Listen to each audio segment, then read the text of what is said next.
Hello, everyone. We're here with Bryce Hoffman, who's, I have to say, one of my favorite business leaders, one of my favorite people. Bryce and I got to know each other through a mutual acquaintance, Rita McGrath, a few years ago.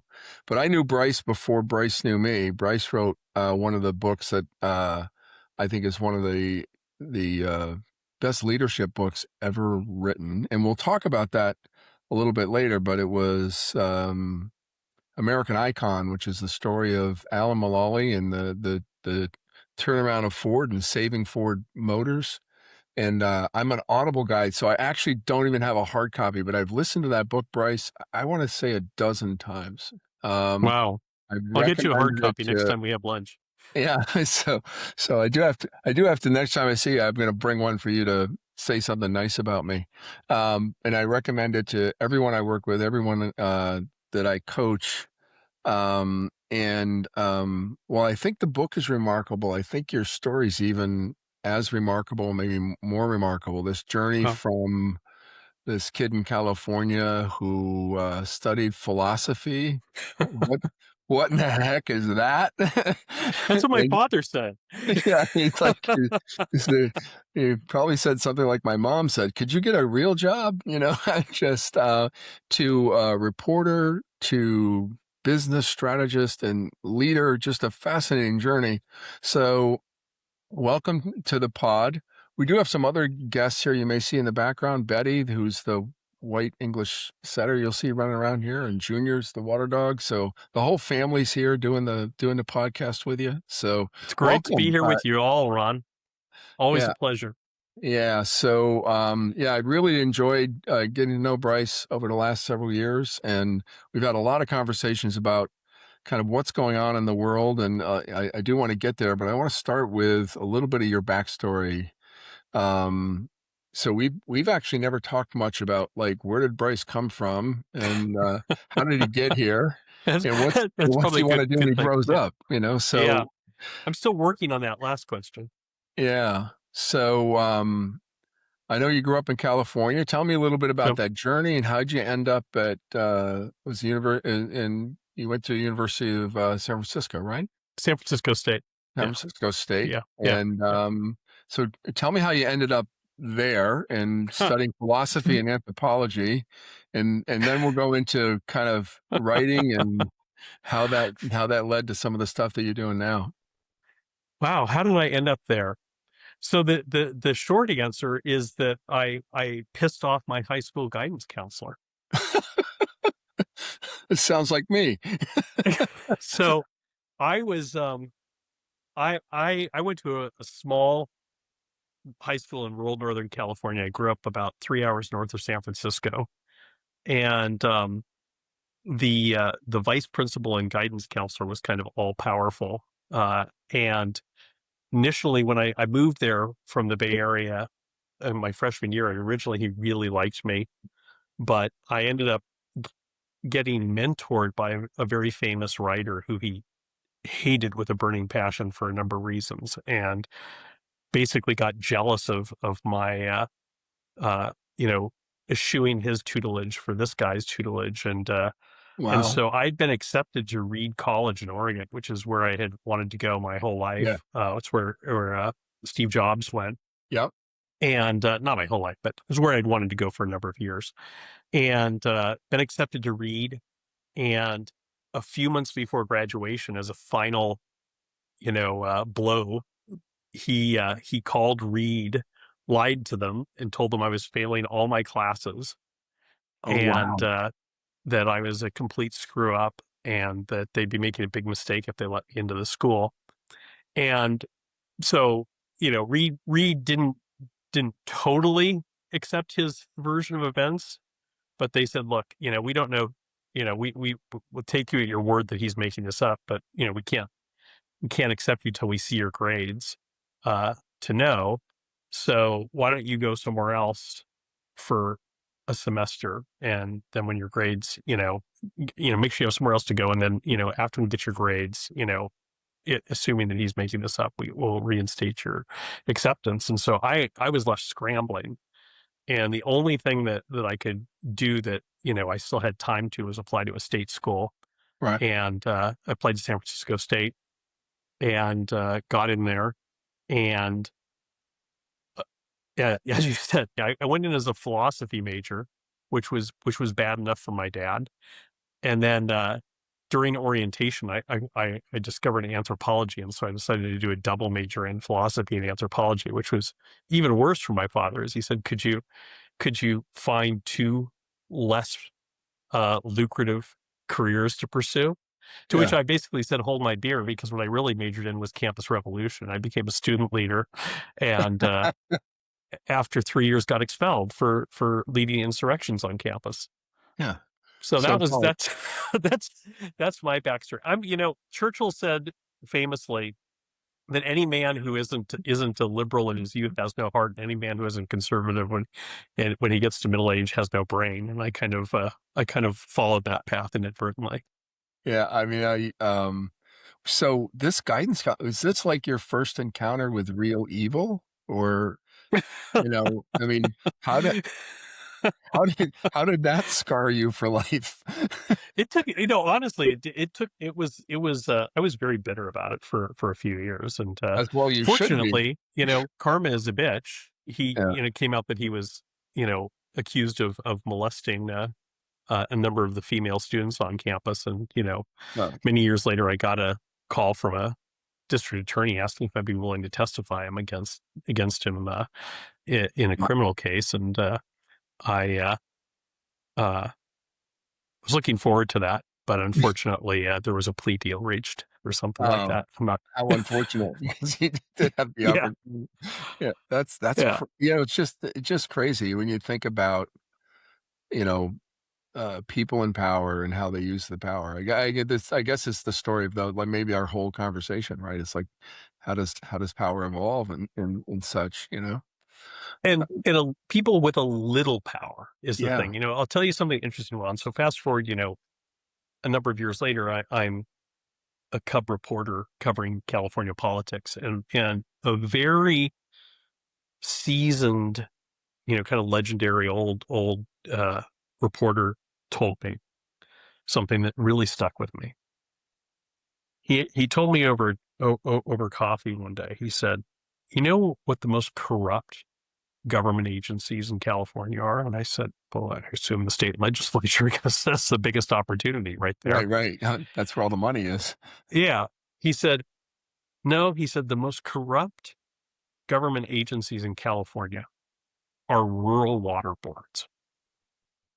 Really. And he said the reason is twofold. He said the people who sit on these boards, and I don't know if this is still the case, this was in the Mhm. 1990s. He said people who sit on these boards are small town guys, small town farmers who have amassed enough little ball of power in their local community to get appointed to these boards. Right. And water is life and death over for farmers. In Right. a state like California, it's prone to drought. Either you get it or you don't. And he said rural water boards are so corrupt because these people get so drunk on the power that they have, because Yeah. they're small guy, they're small fish Yeah. but in a small pond they become sharks. The Yeah. next most corrupt agency, he said, is rural school boards. Yeah. Similar thing. It's Yeah. people who just get a little taste of power and it goes right to their head. And I think that's true, but it goes back to that axiom that we all learned in grade school, which is that power corrupts and absolute power corrupts absolutely. Yeah. Yeah. It's fascinating. You see, how leaders lead, right? And I wrote this piece last week. I don't know if you've seen it or not yet, about the age of the maker. Oh yeah. And yeah, We talked about it. I love it. yeah, and it's Yeah. just the idea of what's evolved over the last 80 or 90 years of business is this whole kind of management administrative class.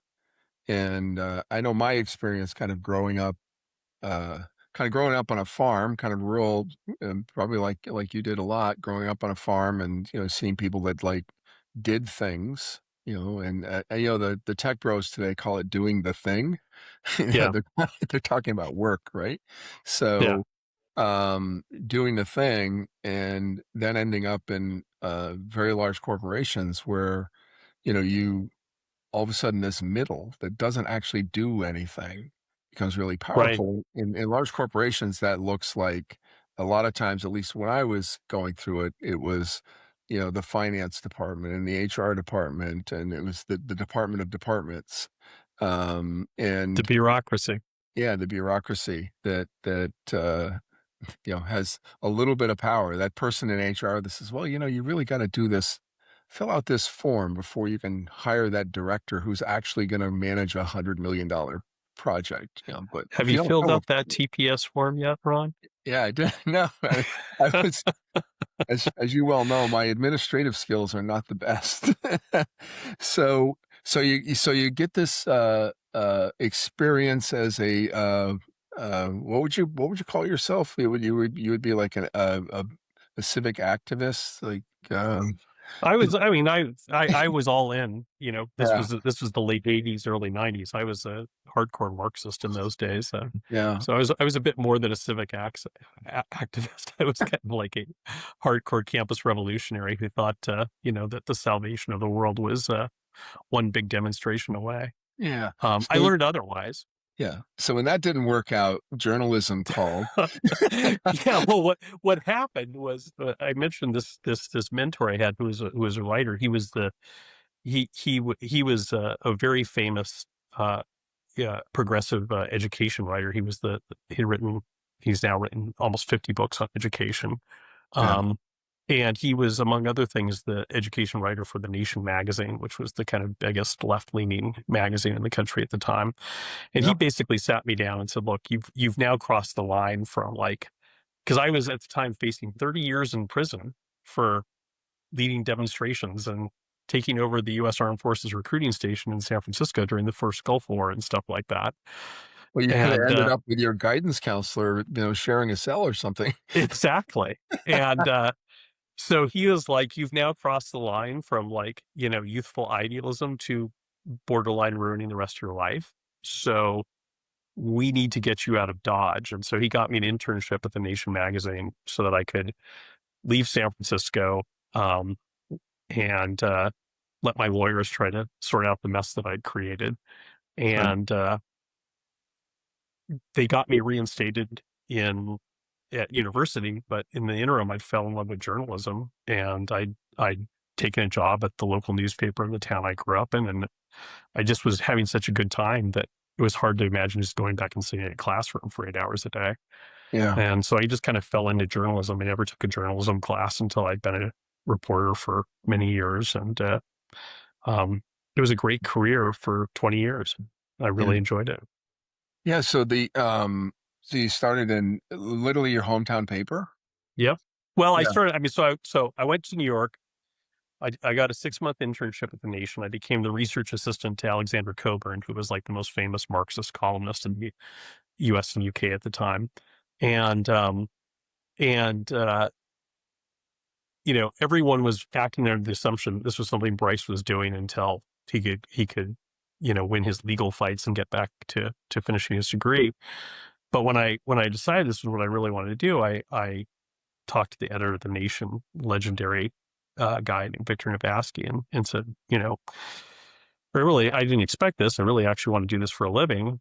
And the Nation didn't have any staff writers, so that he really liked me though. So he created a job basically for me, like doing like events and research, and said, you can do this and you could write while you're here. But it was I think they offered me $22,000 a year, and this was 1992 in Manhattan. And I spent one weekend. I was let me carry this. When I said I was a Marxist, I didn't say I was a good Marxist. I was a pretty bad Marxist because I was, amongst other things, kind of a snob. And Yeah. so I, uh, I spent a week looking for apartments and realized what my life was going to look like in New York on $22,000 a year, and Yes. decided that wasn't going to work. And he said, "Well, you're from a small town in Northern California, right?" And I said, "Yeah." And he said, "Do they have a newspaper?" And I said, "Yeah." He said, "Why don't you go back there and get some, spend a year, get some clips, and then go to a bigger paper?" And that's what I did. Yeah. And where'd you lead that? Where'd that lead you next? So I went, I climbed kind of the newspaper ladder in Yes. California, and which was great because after, I initially started as a government reporter covering politics. After 6 or 7 years, I became really disillusioned with politics. Yeah. Um, and I really started to see politics as an impediment to progress rather than a instrument of progress. And the thing that did it for me was that my first paper, there'd been a big issue. I'd written a whole series about this major landfill project. And here I was 6 or 7 years later now covering local politics in the San Francisco Bay Area. And I was writing another series on a major landfill project. There was just three more zeros behind the Yeah. project than the initial one. And it was like the same thing over and over again. It wasn't moving forward. Special interests were stalling it. I mean, it was just, and I was really disillusioned.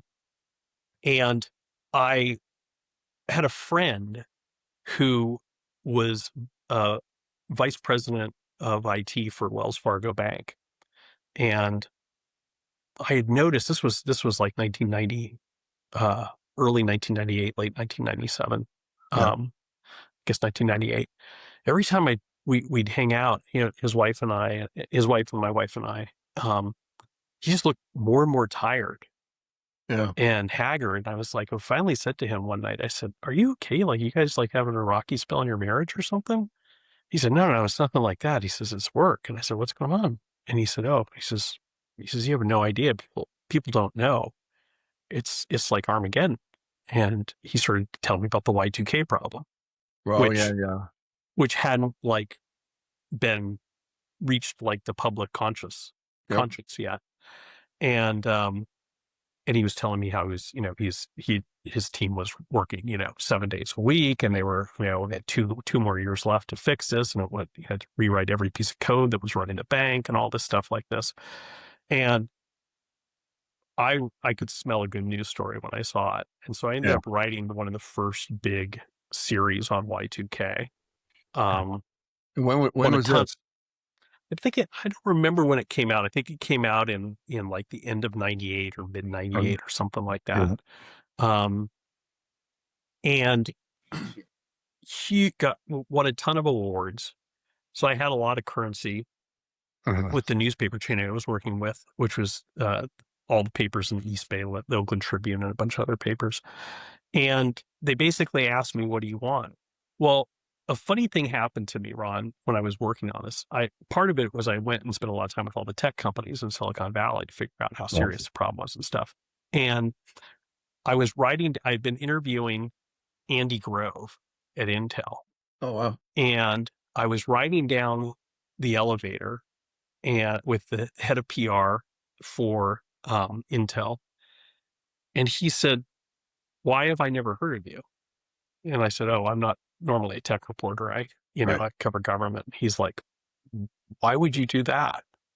I said, "I don't know. That's what I, got into." Some are And he recovering said, Marxists. "Yeah, I'm a recovering Marxist. This is what I do."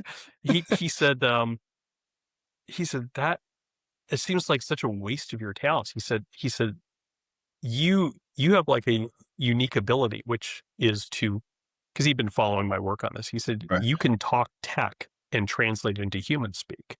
Right. And I said, what? And I've been, like I used my first computer when I was in like fourth grade, and I fell in love immediately. Yeah.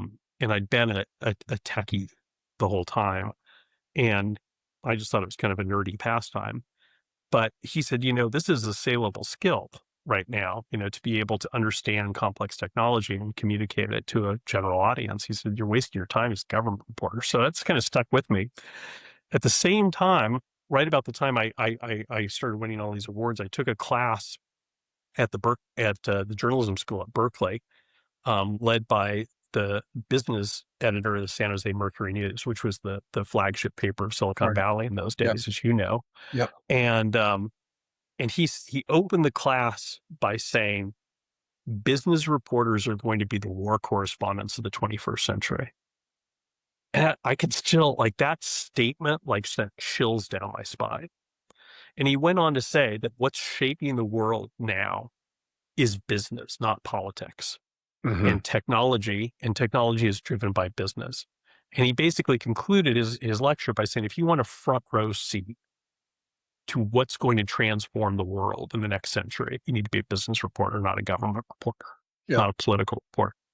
And so, a month later, I'm sitting in front of the editorial leadership of my newspaper chain, and they basically say, what's going to take to get you to stay here now that you won all these awards? I said, I want to cover Silicon Valley. And they said, you're a political reporter. I said, I've literally spent the last 2 years doing nothing but covering, because they gave me a leave of, I was off my normal beat to cover all this. I said, I spent almost the last 2 years covering the biggest tech story in the world. And I just won a ton of awards for it. So I think I demonstrated I can be a tech reporter. Right. And that's my price for staying. And so I became a tech reporter covering Silicon Valley right during the height of the dot-com boom, 1998. Yeah. And that was a wild, as you know, that was a wild time. Yeah, obviously I was at Sony at that point, and Yeah. I had moved up into kind of the management committee kind of level, and I remember the first conversations about Y2K. And as you know better than I know, probably, this all came from, the cost of memory was so high Yeah. when computers were first made, that they would just save, a couple of bits of memory. Instead of doing 1992, they did 92. Yep. And so everybody was so concerned. I still remember watching the new year come in New York. You watch Sydney, right? So Yep. the new year happens in Australia, and the lights didn't go out, and as this thing goes around the world, everything just worked fine. Because all these people had worked hundreds of thousands and millions of hours around the world fixing all these systems and patching them. Well, that's what people don't realize is, everybody afterwards was like, well, that was much ado about nothing. No, it It's wasn't. only much ado about nothing is because hundreds of thousands of people around the world worked their asses off to make it much. I mean, there was so much work that went into doing that. It actually created a big chunk of the IT consulting industry. It did. Yeah. Yeah. I mean, companies like what became Accenture and, IBM, and it just absolutely explosive consulting. We had consultants crawling all over the company for years, fixing the problem that nobody could see. It's this virus. It's not a virus, but like a virus. It's like a time bomb that was sitting time inside bomb is a everything. better analogy. Yeah, it's this time bomb that nobody could see, finding little time bombs everywhere and unplugging them. And I don't believe at Sony, which was a massive global company, or still is, I don't believe that we had one significant Y2K incident. I don't think we had one. Yeah, most places really got it squared away. The only thing that happened, and I have to tell you, funnily, I had the opportunity to spend New Year's Eve in the state bunker in Sacramento, California, the nuclear bunker. Oh, wow. Because they were still not sure until it happened whether all the fixes were going to work. And so I had become the Y2K guy in California. And so the governor's office invited me to the governor was going to be sealed into the nuclear bunker with his leadership team at like 6 p.m. just in case, and they asked me if I wanted to be in the bunker. And where else would you want to be? Well, I said, could my wife come? And they were like, no, your wife cannot come. This is, like, we're doing you a huge favor inviting you. And I said, I'm not going to leave my wife on the outside of the bunker in case this really. Exactly. If this thing And goes they were like, bad. well, there's like a Holiday Inn right outside the National Guard base. And I'm like, no, I'm not going to do that. Like, it's going to, I'm never going to live leave your this wife down. with, like, an AR-16 or something, and say, here's your gun. I'm going to be in the bunker. If things go bad, good luck to you. Yeah, good luck, honey. Good luck, you honey. can just knock really loud. Knock really loud, and we might let you in. Oh my God, how great is that? So, all right, so this philosophy, anthropology, tech Revolution. report, corrupt water boards, Y2K, and then somehow you end up in Detroit. Yeah. So is this part of the Armageddon kind of theme, or No, no, how does Detroit yeah, fit in here? it turned out to be, but that's not how it led to it. No, yeah. So I I left journalism for a few years after 9/11. I kind of wanted to do something that was more meaningful, and I where one skill that I had that I developed during my journalism career was I'd done a number of pieces on money laundering, and Okay. so I ended up doing some counterterrorism work for some think tanks for a couple of years, looking at how terrorist groups are funded, and unpacking money trails and stuff like this, Right. um, which was fun but incredibly frustrating dealing with the federal government. Um, a lot of it ended up feeling like the last scene in Raiders of the Lost Ark, where you Yeah. you you go through all this incredible heavy lifting to deliver like some stunning report, and then people nod at it and put in a file, and you just sense it being pushed into a warehouse with a ton Yeah. of other reports, and nobody's acting on it. Yeah. So I decided to go back to journalism. I I I have a short attention span, so I kind of felt like I'd done the tech thing. Yeah. And so another interest of mine was cars, and so I decided to cover the automobile industry in Detroit, which was going through its kind of the first hints of its death throes, Yeah. and ahead of the global financial crisis, and started covering Ford Motor Company in 2004 for the Yeah. Detroit News, and I knew from the moment that I started there that I was g- getting a front row seat to one of the most amazing stories in American, if not global, business history. Yeah. It was either going to be the salvation of an iconic American company or its collapse. Yeah. And So I decided from literally the first week on the job that I was going to take copious notes and write a book on it, because it was going to be uh, something else, and it was. yeah. So you were when you joined the Free Press, were they part of the newspaper group you were previously in, or they No, unaffiliated? no, and actually, I was at the Detroit News, not the Free Press. The Free How did Press's you? competitor. Okay. Yeah, Sorry about that. it's all right. It's all right. It's all good. Both good. Yeah. Both were good newspapers. Yeah. Not much So left of any of them now, but so the auto industry. Now I lived in Detroit for a little bit, yeah. and Detroit is a Ford town. And people, Well, it's a Ford and a GM town and a yeah, Chrysler town. yeah. But it was my Yeah, feeling when I was there. Ford is definitely the Yeah, it's the family, and yeah yeah, it's definitely GM town. GM owns downtown, but you get a little bit out of town, it becomes and I was always kind of surprised actually when I went there to move there. My wife and I like cars like you. Like car. I have a problem, and I've yeah. admitted I have a problem, and I'm working on it. Not very hard, but I'm working on it. Anyways, my wife, I had just bought. So years ago, I bought a Mercedes G500 when they first came into the US, which Uh, I absolutely loved. But like a lot of German cars, as they start to age, they get very expensive to maintain, and yeah, it yeah. started to irritate me. So I traded it in, and I got rid of it. And like literally, as I'm driving off the lot, I think, "What have you done? You literally just got rid of like one of the word to this day, one of my world's favorite cars. Yeah. And for years, I'd say to my wife, I can't believe I got rid of that car, and I love that car. So the last year of the frame on G-Wagon was 2018, and hmm they went to the hmm unibody in 2019, which I to this day hate it. I have this kind of repulsion every time I see that vehicle.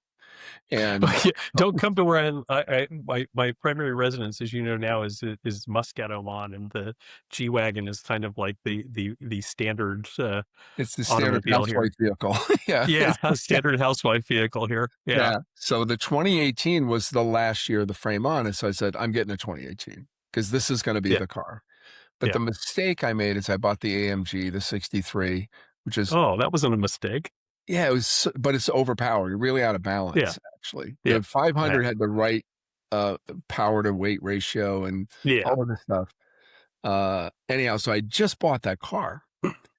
And my wife's like, well, you need a car in Detroit. And I'm like, well, I'll just bring the G-Wagon. She goes, no, you can't do that. What's the matter with you? I'm like, yeah, I lost my mind for a second.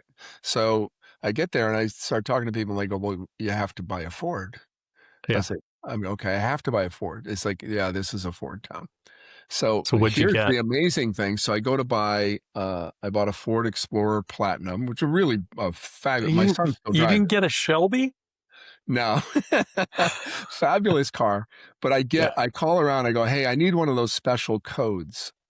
So Yeah. Yeah. I get, Nobody buys a car in Michigan without a code. well, as you know, there's levels of Oh codes, yeah. right? A So plan, I go X to a plan. dealership. I go to the Yeah. dealership and I go, this is the car I want. Like, give me that thing. There he goes, let's talk price. I go, no, I have a number for you. And I give him the number. And the guy goes, that's not a valid number. Nobody's ever seen that before. I go, you probably should check this out because I think it's a good number. Apparently, it came from like the C-suite at Ford. I bought this thing so cheap. I was like, holy Yeah. cow. It was Yeah. unbelievable. So there's all these, anyway, so that's the Ford story. So anyhow, so you end up at in Detroit. Now you Yep. were assigned Ford. That was your beat, right?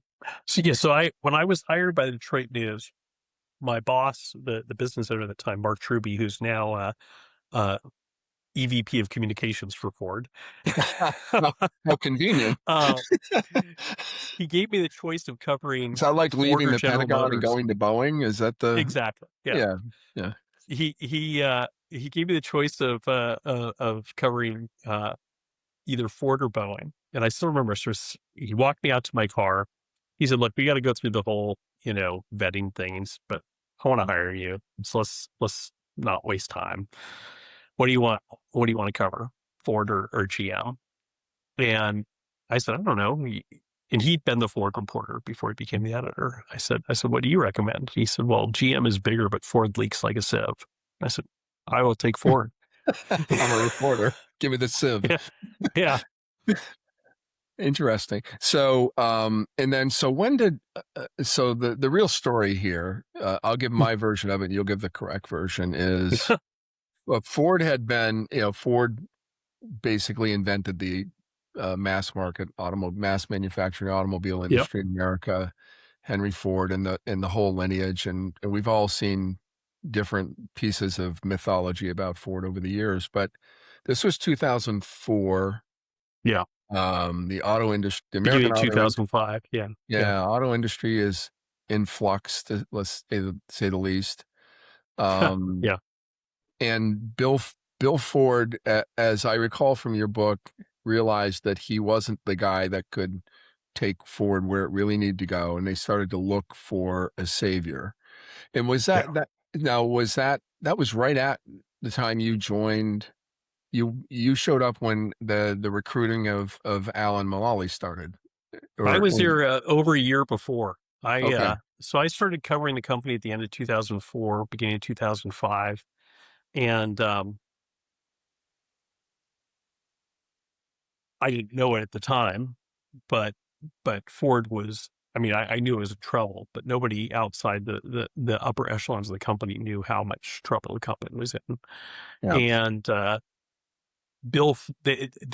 Ford had between 2005 and then in 2006, Ford would offer the CEO's job to every rock star that in the auto industry, starting with first Jack Nasser, who at yeah, the time before his criminal yeah, adventures was such a rock star as a CEO that he was simultaneously CEO of Nissan and Renault, yeah, yeah, and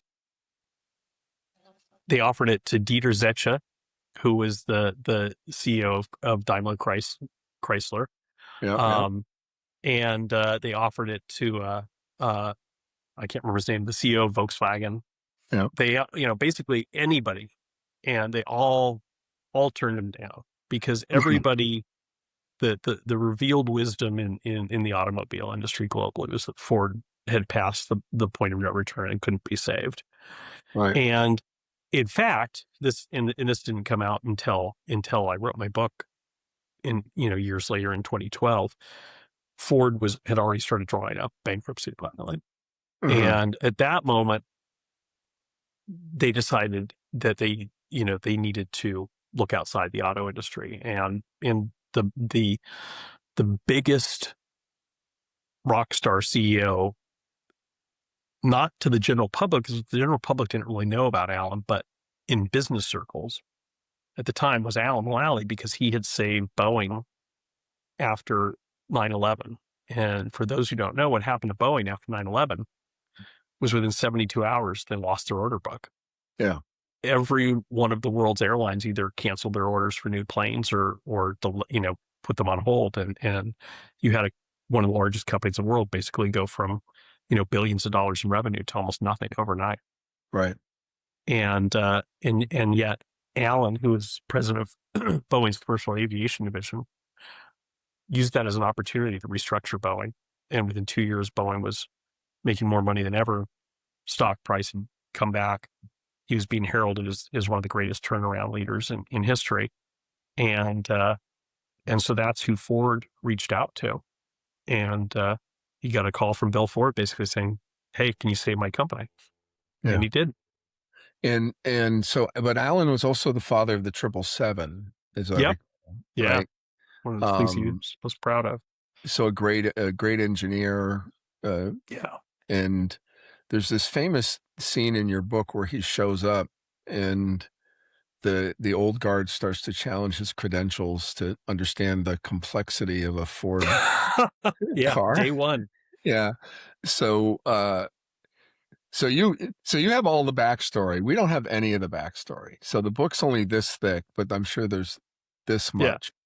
much. What in retrospect, so you wrote the book in 12, so you went through the whole transformation, and I guess we can talk to people a little bit about, because not everybody, I guess, knows the arc of the story, but the arc of the story is Alan comes in, changes the process for the entire leadership team. There's two great scenes in the book. One is the first meeting, two great scenes that I remember that established him as, I'm the guy in control here. The first one was them challenging on the complexity of how complex a car was and how could he possibly get his head around it. Yeah. And the So other, that was his first day on the job. yeah, And one of Ford's, one of the C-suiters said, "Oh, it's heard a lot about you, Alan, amazing what you did at Boeing. But, just so you know, I mean, you're new to the automobile industry. And cars are pretty complicated things. yeah, The average automobile has, like, I don't remember what the number was, but like 500,000 different parts. And it takes 5-6 years to develop a new automobile. yeah, And if it doesn't work right, people get stranded on the side of the road." Yeah, says, "Well, it's a tough engineering challenge." He said, "I design jet airliners." He says, "They have more than 10 million parts. They take over a decade to develop. And if one of those parts fails, they fall out of the sky and hundreds of people die." yeah. What's for lunch? Yeah. Yeah, I remember that scene in the book, and I was like, that's such a powerful scene where you have this arrogance of Detroit automobiles. And it's just like what's summed up in that one scene is, we know the auto industry, and we know at that point that the Japanese, and to the lesser extent the Germans, were just killing them, just destroying them. And Right. And there's another story that I like even better from that same period that really illustrates what you're talking about, Ron, which is um I Alan and I hit it off really, really early on. And and the way he tells the story is because I was the only person who got what he was trying to do outside the company.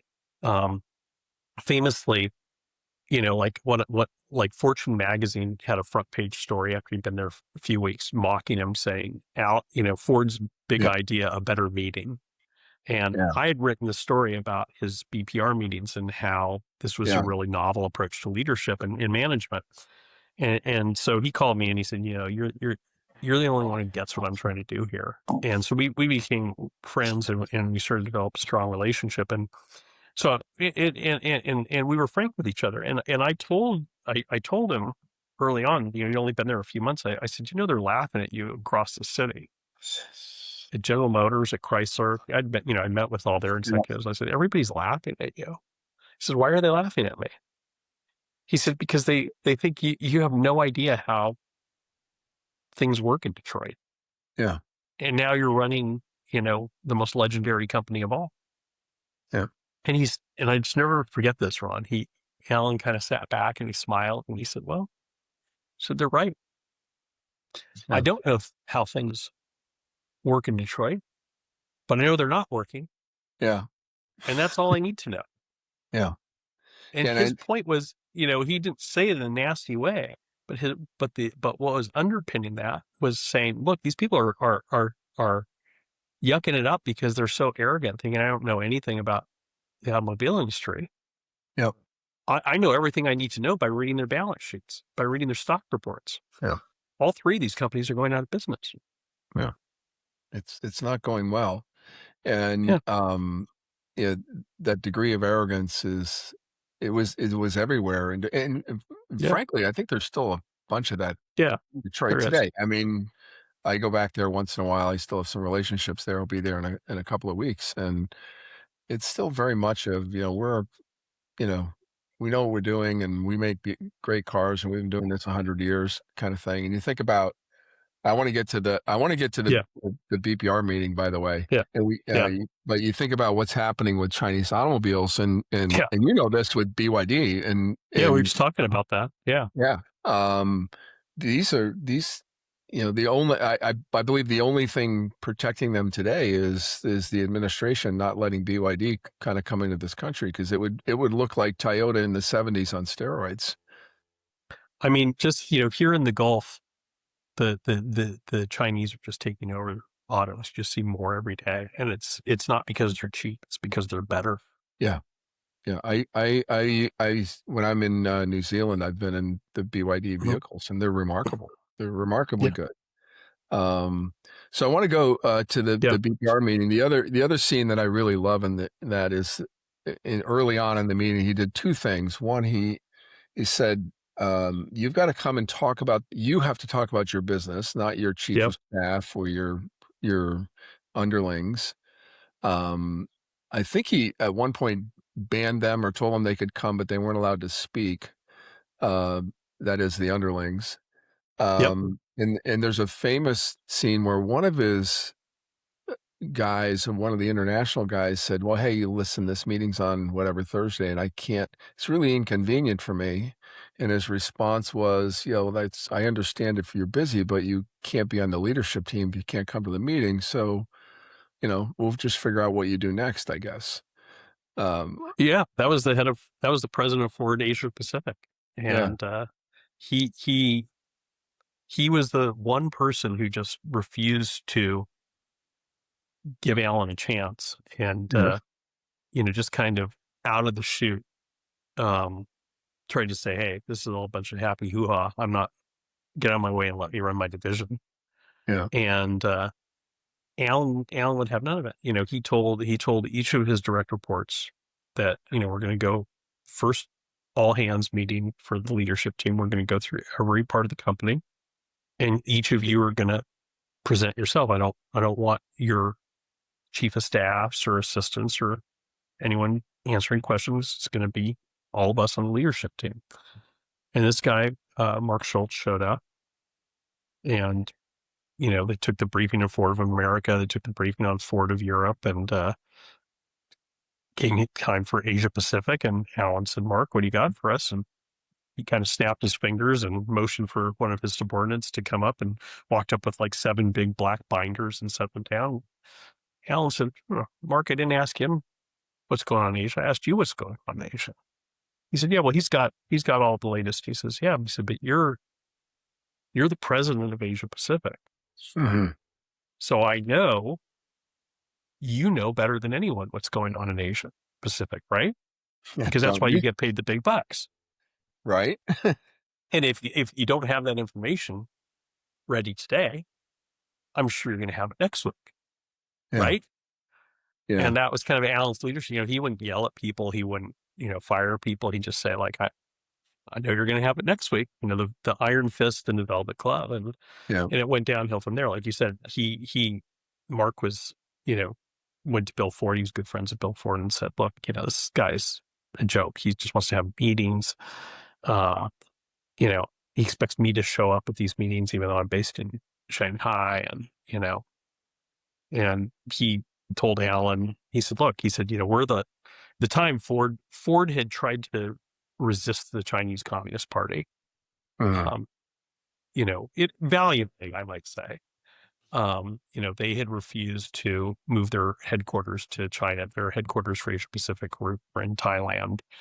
They refused to share IP with Chinese partners and things like this that the government was pressuring. And as a result, when the Chinese auto market started to take off, which it was at that point, they were a day late and a dollar short. And so they were playing catch up. And so Schultz told Alan, he said, look, we're the laggards of the global auto industry in China. This is becoming the most important market in the world. And I got to be on the ground schmoozing with the leaders of the Communist Party to make sure that we get a seat at the table, because otherwise they're just going to shut us out completely at this point.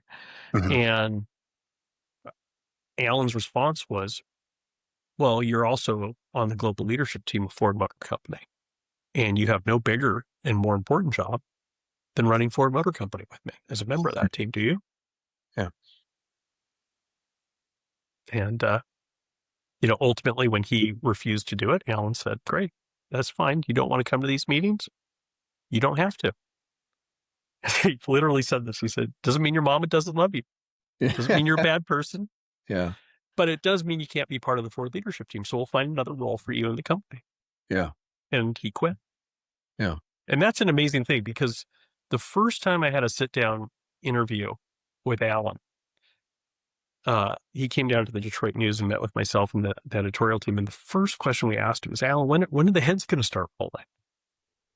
He said, what do you mean?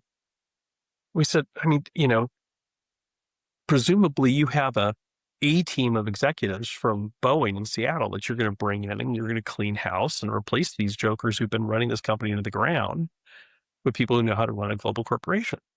And I still remember this. He looked at me like I just said the stupidest thing in the world. Yeah. And he said, why would I do that? I said, well, because they've been running the company into the ground.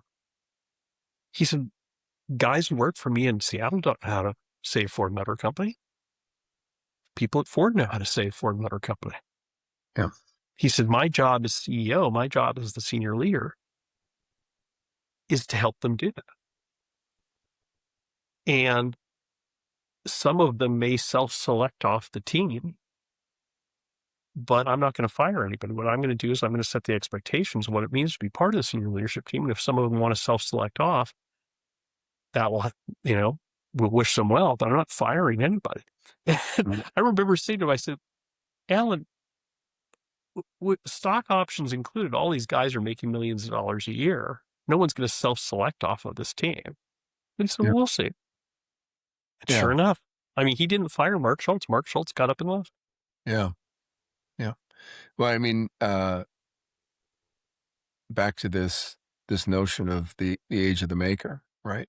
Yeah. And, Mark Schultz's problem, I would imagine, was that you get to a position, and there's a line in my note where, like, you're writing the report for the person who's going to read the report, who's going to read the report, who's going to read the report. And he's got these 7 black binders, and it's like, it's in there somewhere. And they're like, I'm above the detail.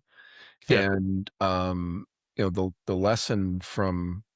big lesson from Alan is that, leaders build, right? And you have to understand Absolutely. what's going on. Like, you really have to understand that, you really have to understand, kind of what's going on. And it's interesting, like, there's a couple other things relating to this environment, right? So you mentioned that Mark had a relationship with Bill Ford. And my understanding from the book is that when Alan, Bill was so desperate, or the Ford board was so desperate to get a leader. And ultimately, I love the story, by the way, of sending his head of HR to Seattle and said, don't come back without him. Kind of, A Yeah. little as a little Lee Iacocca-ish, like don't come back from Washington without a deal on the bonds, right? Hey, it was downright Spartan. The famous Spartan saying that mothers used to send their sons off to war in Sparta was, "Come back with your shield or on it."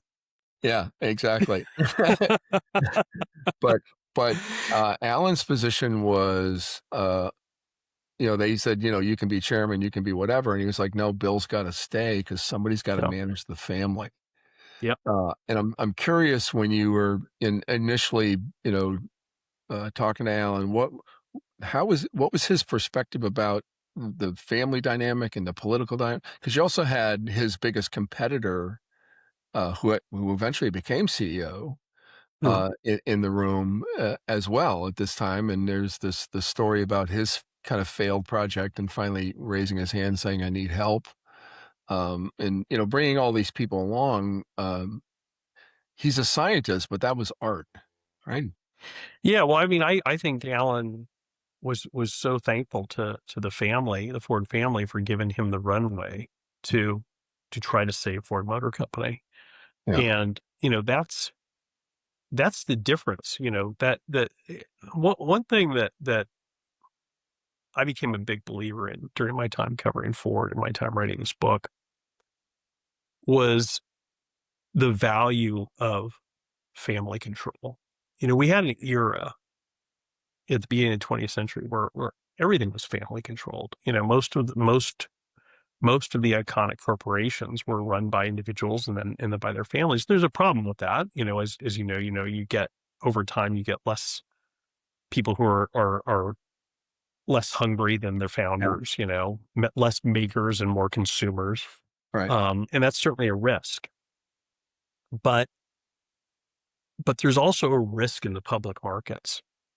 There's a risk in trusting the fate of a giant corporation to the whims of Wall Street.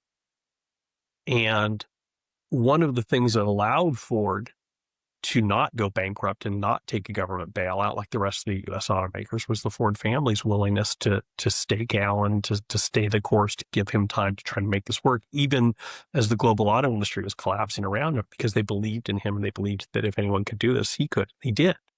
Yeah.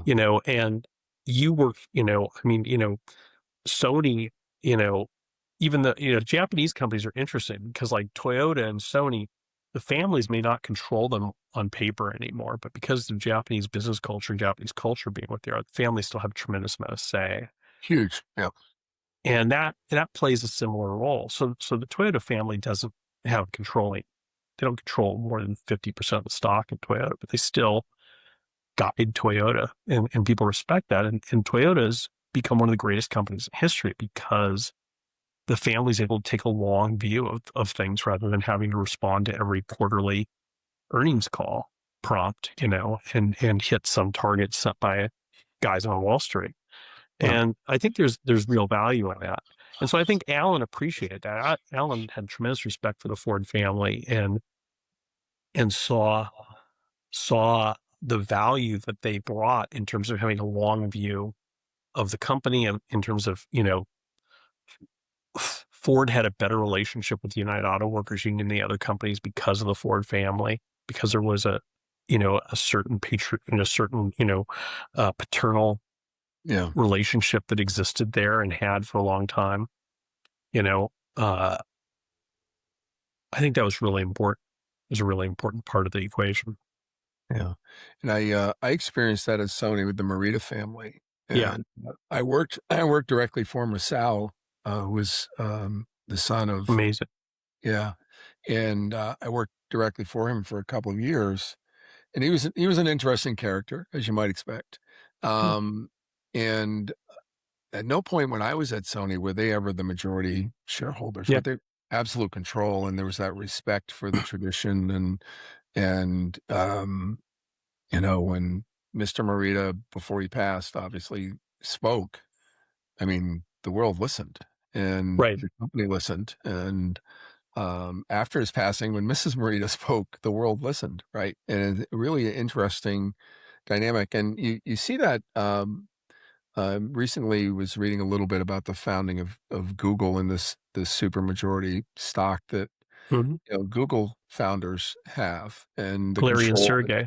Yeah, because of and when they were going public, I think it was Goldman was the bank, and they were like, nobody's going to go for this, right? No, nobody's going to go for this, and well, now I Hey, don't know. I call that was one that I called wrong as a journalist. I was a tech reporter in Silicon Valley when they Yeah.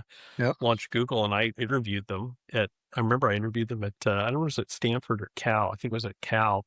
They were in a conference, and I remember here's the brilliant question that I asked Larry and Sergey Oops. back in 1998 or 1999, which is, why does the world need another search engine? Yeah. We already have Yahoo. Yeah. Well, you've always been a visionary, Yeah, I've always been a visionary. Like, yeah, they looked at me like, this is just Well, the beginning. it's the same Watch and question. wait. It's the same question that almost everyone would have asked, right? So that's the issue with a Yeah, visionary is you don't have their vision, right? right. And Exactly. and so I want to, we're Mm. a little bit more on forward. Then I want to get to kind of the Yeah, next, sure. what I'll call Bryce 2.0 or 3.0. Get Yeah. to the next version because I think that's absolutely fascinating. But so that what are as one of the ultimate insiders to this transformation. And by the way, we're talking about American Icon, and anybody who's listening to this, if you haven't read it or bought it, you have to if you're in business or in leadership in general. Forget about business, charitable, community, whatever it is. The leadership story, the transformation story, there is again, I think one of the best business books of all time. So what are the lessons that you kind of take out of this? I mean, you were there, Alan joined in kind of 2005-ish and 2006. Yeah. Yeah. 2006. Yeah. He, we won't go into all of the things they did around the financial structure restructuring and, just getting all of that stuff done before anybody even really saw it coming and then they go through 2007, 2008. The world collapses. He has this famous conversation in Congress when they ask him to work for $1 and he says, "No, I'm good." Like I'm not here asking you for money. I'm here to support Right. my poor compatriots here who are Yeah. begging you for money, which was I've watched that video and I laugh out loud when I see the video because It was masterful. It was yeah. masterful. Um, but in any case, what are the lessons that you took out of this personally, and how did that influence kind of the next thing? Because I think the next thing is even as fascinating in many ways. Well, so many, Ron. There's so many lessons from the leadership model that Alan built at Ford. The most important um, is, well, let me end with the most important. First is one of Alan's mantras is the data will set you free. Mm, You know, what leads to so many business failures is politics and personality, yeah. and you've seen that. Yeah. And Alan, you know, Ford had one of the most toxic corporate cultures of any company in history when Alan took over. And Alan's cure for that was, as he told me, was facts and data. Facts and data. That's what, the data will set you free, he said. Once you look at things objectively, then and don't worry about who's friends with who or who's responsible for this. Just look at the situation as is and work together to try to fix it. That's one thing. The second thing is that and this is so important, and it's something that has really affected me in my life and helped me with my own leadership journey, is what real leadership looks like. There's different models of leadership. Before Alan came on the scene at Ford, the dominant model of leadership I would submit in U.S. business was Jack Welch's model. Yeah.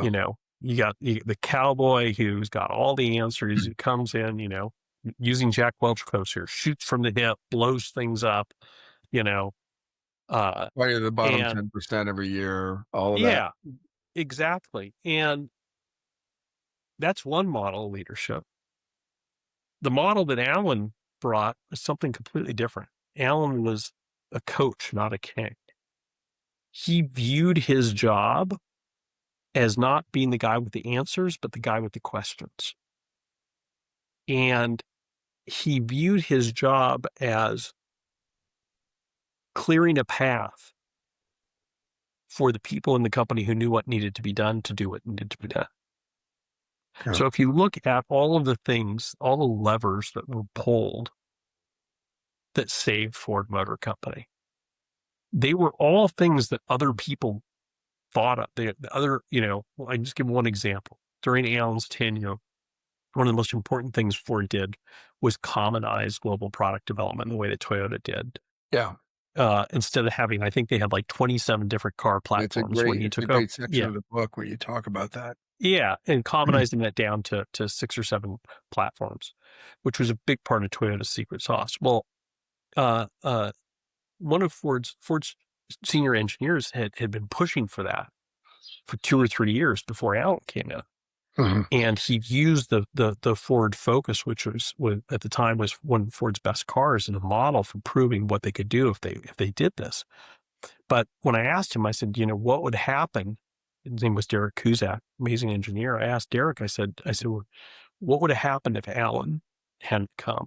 And Derek said, we would have gone bankrupt before any of this happened, because he said, before Alan came, I was saying, yes, we need to do this, but everyone was fighting me on it, because everybody had their fiefdoms, all the different, regional leaders wanted to know, we're going to have our own version of the Focus in Europe. We're going to have our own version in South America, all this crap like this.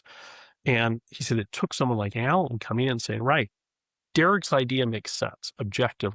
Forget your politics, forget your divisions. Let's look at this as a company as a whole. He's right.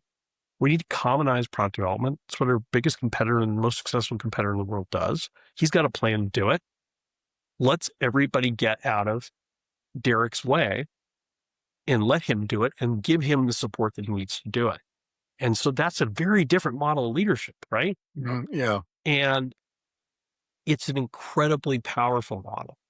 And that leads, this idea of a leader being one with the questions, not the answers, is the segue into the most important thing that I learned, which is that the path to success lies in challenging the status quo, in asking the tough questions, and having the courage to listen to the answers and act on them. And that's what led me into my next area of work, which was red tape. Yeah. Yeah. So 20 years as a journalist, with a little break in between, and all of a sudden you decide, I think I'm going to get into, I'll call it military strategy. That's just probably not military strategy, but debating with military strategists. Where does that come from? So when I wrote American Icon, which I started writing it in 2010, and I took a leave of absence for a year from the Detroit News. And as the book was almost done, when you write a nonfiction book, you're sending chapters as they're done to your publisher. And my publisher at Random House, my editor at Random House, a great guy, Roger Short, was he started saying to me, as we were getting to the home stretch, he's like, what are you going to do with this once this comes out? Are you going to stay a journalist? Or are you going to become a consultant or what? And I said, what? I said, I was just trying to finish the damn book. I'm not thinking about what happens, after it comes out. And he said, well, you should be, because he said, as I'm reading these chapters, I mean, this is a manual for CEOs. He said, I think people are going to really want more from you on this, to know more. And I couldn't, it was so far out of left field that I just kind of blew it off. I was like, yeah, whatever. I said, I'm a journalist. I said, I'm going to, maybe I'll write another book, but, let me finish this one first. And so the book came out, and uh, I was very fortunate. It was a bestseller and got a lot of media attention. And sure enough, Roger was right. I started getting calls like almost like within a week or two from Right. companies saying, "Hey, would you come talk to our leadership team about this book, or whatever?" And I was like, "Well, we'll see." One of the calls I got at this time was from a guy. He called me up and he said, "Hey, read your book. I'm a businessman here in Detroit. Uh, I I thought it was an amazing book. Can I buy you lunch?" And I was getting calls like this all the time then. So I was like, "Hey, that's really, thank you very much. Glad you found the book helpful, but I really, I don't have time for that." And he said, "Oh," he said, "that's a shame because Alan's thought we would really hit it off." So I was like, "Oh, you know Alan?" Yeah. And he said, "Yeah, yeah, I'm friends with Alan." And I said, "Well, if you're a friend of Alan's, then absolutely, yeah, you can buy me lunch." um, and it turned out his name was Ralph Nichols, and he owned the Dale Carnegie franchises for Michigan, Okay. and Yeah. he'd been like one of the biggest Dale Carnegie guys, like from back in the 1980s and stuff like this. He'd been an advisor to Lee Iacocca and things like that, and and Ralph, took me out and we actually, you'll know this is a Michigan thing. We went to a Coney Island Oh, diner I and love Coney's. yeah, had a breakfast. I have a whole Coney story, but we won't do it right now. We'll get it later. Okay, yes, and we had a great talk and he said, "Let me ask you something." He said, "Why are you a journalist?" And I said, "Well," I said, "Because this is what I've been one for What, 20 what I years, do. And he said, I, he said, "This is probably the least valuable thing you could be doing with your life." And I said, "Oh, I know. I mean, look," I said, I didn't get into this job because I thought I was going to make a lot of money. I knew what I was doing." And he said, "No, no." He said, "I don't mean that." He says, "That's true too." He says, Yeah. "But what I'm saying is I think that being a reporter is the least valuable contribution you could be making to the world." So what do you mean? And he said, because we'd been talking, our breakfast had turned into like a 3.5 hour conversation. He said, "You've been a journalist for 20 years. You've been inside so many different companies around the world. You've seen so many things that work, so many things that don't work. And as we've been talking, you've been sharing with me all these firsthand stories of things you saw in Silicon Valley, people like Andy Grove, people like Steve Jobs, you've sharing with me, things that you learned from Toyota and from Akio Toyota and obviously stuff from Mulally and stuff." And he said, "What's in your head is valuable to leaders." Uh, And he said, I think that you would find it a lot more satisfying to help companies solve their problems than to just write about their problems. right. I never thought about it that way. And so I had an arrangement with my newspaper that I would stay for a year after I came back from my sabbatical, but that I would only work 4 days a week because I wanted to be able to start on another book. All right. And instead, I started using that fourth day a week to go and give talks to leadership teams. And then, I'd go and give a talk to a company. And then I get a call a month or so later saying, "Hey, really loved your talk. Can you come and do a workshop for us on how to implement some of these ideas?" And next thing I knew, I was becoming a consultant, totally inadvertently. Yeah. And so I quit and at the same time, journalism had ceased to be fun because, my secret power as a journalist was like well researched, long form, often series that I Uh, would spend months working on. And newspapers by this point were all about who could get something on Twitter fast, just right. whether it was right or wrong. And Yeah. I didn't enjoy that. Yeah. And so I quit. I took it took me about 6 months to quit because I quit, and then they were like, "Oh, but can you stay on through this?" And then there was labor negotiations kind of up at General Motors, and they're like, "Can you stay on?" Ultimately, I had to like say, "Sorry, I'm done." But I quit journalism by the beginning of 2014. I was well and truly quit, and I started working as a consultant, and initially I was focused on teaching companies how to use Alan's management model, his working together management system. And I was really enjoying that. But there was a piece of the puzzle that was missing, Ron, and that was this questioning. This so I was teaching people how to use data and how to make everything transparent, cut through the politics and all this stuff. But what I wasn't teaching people was how to be what I called a constructive contrarian, which is what Alan really was, which is, in a positive and collegial way, asking tough, difficult questions and not getting complacent and not being satisfied. And I started to realize that this was the missing piece of the puzzle. And so I started looking for a way to help companies do that and leaders do that. And that led me to discover this methodology that had been developed by the military and intelligence community called decision support red teaming, which then became the focus of my next book. So, and you somehow connived your way into being the first civilian ever to be trained in this by the U.S. military. Yeah. So I found out about this, and I found out that there was a school. And I use connived in the best possible sense of the word. Oh, I know, and that's exactly what it was. So I found out about this methodology. I researched it. It was exactly what I was looking for.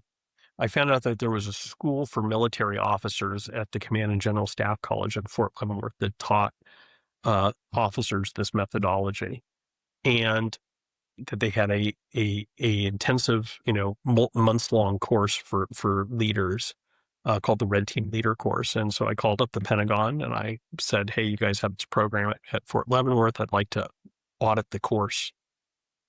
And they said, "Who the hell do you think you are?" Exactly. And I said, I'm a best-selling author and, a patriotic American. And, Did they tell you there's another part of Leavenworth that you might be more interested in? I did have to go through a very extensive background check that I wasn't sure I was going to pass. Yeah. But fortunately, my counterterrorism work had equaled the scales of in the balance since then. But who I am, Ron, is very persistent, and so I kept knocking on doors. It took me 6 months, but ultimately, they agreed to let me become the first and ultimately only civilian from outside government to go to the Red Team Leader course, and I shut down my consulting business, moved to beautiful Fort Leavenworth, Kansas. Nice. And spent the first half of 2015 there learning this methodology. Then this approach had been adopted by the British, by the Canadians, and others. So then I spent the next year after that working with others that were using this approach around the world, the Ministry of Defense in the UK, NATO, various three-letter agencies. And then I started figuring out how to port it to business. And in 2017, I wrote my second book, Red Teaming, which was designed to teach business leaders how to use this methodology to make better decisions and to develop more successful strategies. And my initial intent, and I also started my company at the time, Red Team Thinking. And my intent at the time initially, Vaughn, was to simply take this methodology and port it, as I said, to business. But one of the things that I had learned from Alan and had really adopted was this idea of continuous improvement, which he learned from Toyota. Before he was at Ford, he was a Toyota disciple when he was at Boeing. And so every time I would teach a company this, every time I would do a workshop, I would do something with this, I was constantly looking at what worked, what didn't work, and figuring out how we could do it better. So long story short is, after training hundreds of business leaders in this decision support red teaming methodology, I evolved it into something that I called Red Team Thinking, which then piqued the interest of the military that I had learned it from. And it became a situation where the student became the teacher, and then the U.S. military and later other militaries became a big part of my business, training military leaders how to use this approach to develop better strategies and make better decisions in a very increasingly complex world. So That's what I do these days. how's that? So what's the flow of that? Like, so student as teacher, love that because it's very much along the lines of a lot of the philosophy that I have, and I know you're familiar with Rita's seeing Yeah. around corners and the snow melting from the edge. Yep. The knowledge is always at the edge, right? The knowledge is Right. always at the front line. How's that? How does that, from a practical standpoint, how are you either in the military environment or in the corporate environment? What's the engagement look like? Because I would imagine Yeah. using the way I would project it, having grown up in a very, very large Japanese company that didn't necessarily behave Japanese, but, very large Yeah. corporate environment. One of the things that I'm pushing back a lot on, as you're aware of, is this idea that management's always right. I have this philosophy, the 51% rule, which is if you're a great leader, you think you might be 51% wrong, not 100% right. Right. Right. And it's a I great love way to that. kind of extract, like, okay, I won't pretend to be on Alan Mulally's level, but I like to ask the question with the idea of, like, the answer actually might be correct. I'm not trying to prove how smart I am. Right. But a lot of the leadership that you run into, and by the way, the other side of the coin is you've been promoted because you're good and you've been right more than you've been wrong, generally speaking, right? Yeah. But new information doesn't come from you; it comes from someplace else. How's it work? What's the engagement look like? Yeah. So there's two primary ways that we help organizations and leaders.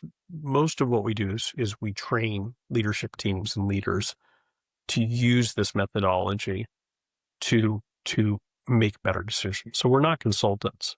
And, it's one of the things, and I really honestly think it's probably the most important thing I learned as a journalist, Ron, having spent 20 years getting the privilege to be inside literally hundreds of different companies and dozens of different industries around the world, is that every organization that I've ever seen, and this is true for corporations, it's also true in government agencies and militaries, every organization that I've ever been inside of, the answers that organization needs reside inside that organization. Yeah. People don't need McKinsey and Bain to tell them what to do. They need to No. talk to their own people. There are people who know exactly what needs to be done and how to do it, but often there's no pathway for them to surface what they know, to as you and Rita talked about, to bring in, to see around the corners, to bring in those learnings from the edge. There's no mechanism for that. So we teach organizations how to create the mechanisms for that to happen, and and how to challenge themselves in a constructive way so that they don't take their success for granted, that they continue to build on it. And then the other thing that we do is if an organization or leadership team is struggling with a big challenge or problem, we come in and we lead them through the exercise of doing that themselves.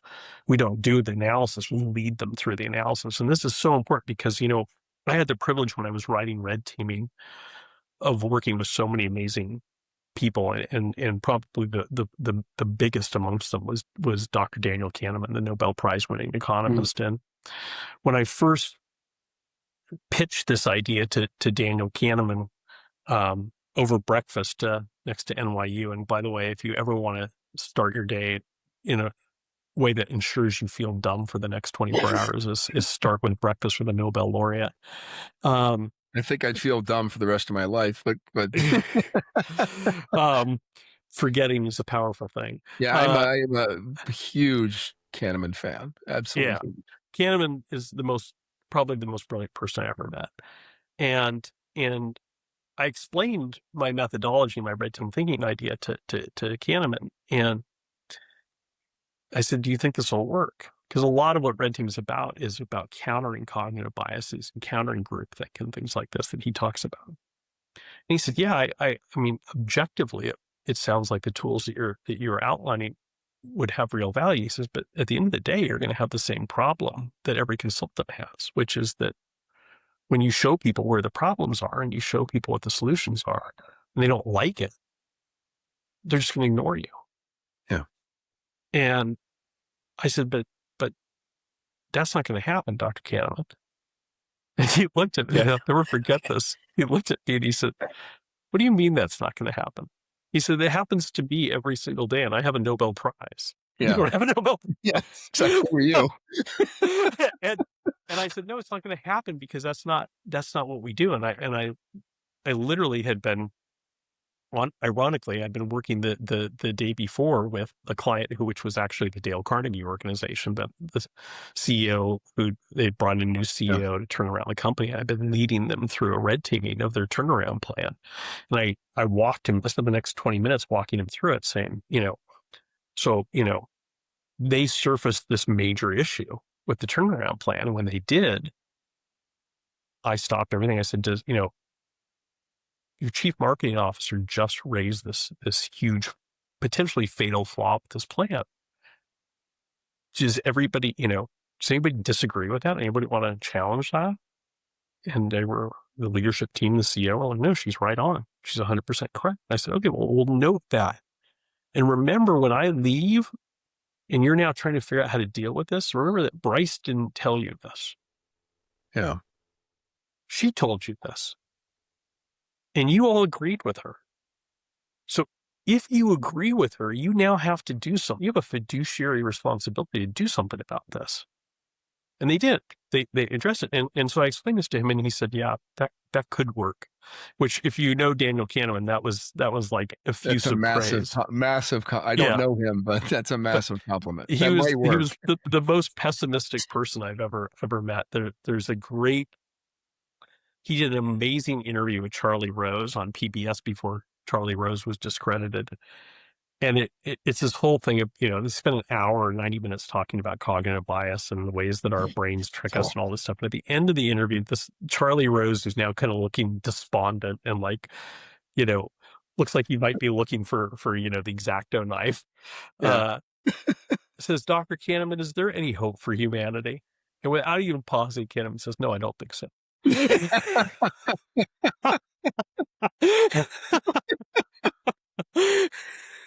Oh, so So, yeah, I've listened to some yeah. fabulous Kahneman interviews over the years, but they all have that kind of Yeah. So humorous that's what irony. that's what we do. And it works because it's, look, he was right. I could be the most brilliant person in the world. I'm not, but I could be. And I could go in and tell, Sony, here's what's wrong with your current strategy and here's how to Yeah. fix it. And maybe they like that and they do it, but maybe they say he doesn't know what he's talking about. He doesn't work in the electronics industry. He has no idea what he's talking about. Yeah. And that's fine. And then, but if they come to that understanding themselves, and you talk about, the culture at Sony, one of my pilot companies organizations that I piloted this with, that I talk about in the book Red Teaming, was actually the Development Bank of Japan. Mhm. And DBJ has got very much that same culture. Yeah. But we were able to train the senior leaders at DBJ to use this methodology very successfully, and they really welcomed it because a lot of what it is done anonymously. So nobody loses face. Nobody gets, called out and has their pants pulled down in front of the rest of the leadership team. It's very collegial. And, I remember like the second day of the training program I was doing for the leadership team of the DBJ's investment advisory arm. One of their managing directors came to me at lunch and he said, I'm going to sleep a lot better tonight. And I said, yeah, well, I could be pretty boring. So I'm amazed you're still awake now. And he said, no, no, he said, the exercise and a lot of the training that I do, I have to do it on real problems and real strategies and real plans. He said, the issue that just got surfaced in the last session is something that has been keeping me up at night for weeks because I saw this like 2 months ago. He said, but in our culture, which is very hierarchical, there's no mechanism for me to, stand up and say, this isn't going to work because of this. It was, the boss had already signed off on this plan. And so it's going to happen one way or another. And I could see that this was going to go off the cliff, but I couldn't do anything about it. And now the boss has seen that. And he's the one who's pulled the emergency brake and said, we're going off a cliff. Let's not do that. Yeah. And that's the power of this approach. And it can work even in organizations like that. Um, as long as the folks at the top of the house want it to work. That's the thing, Yeah. you have to be invited in. Yeah.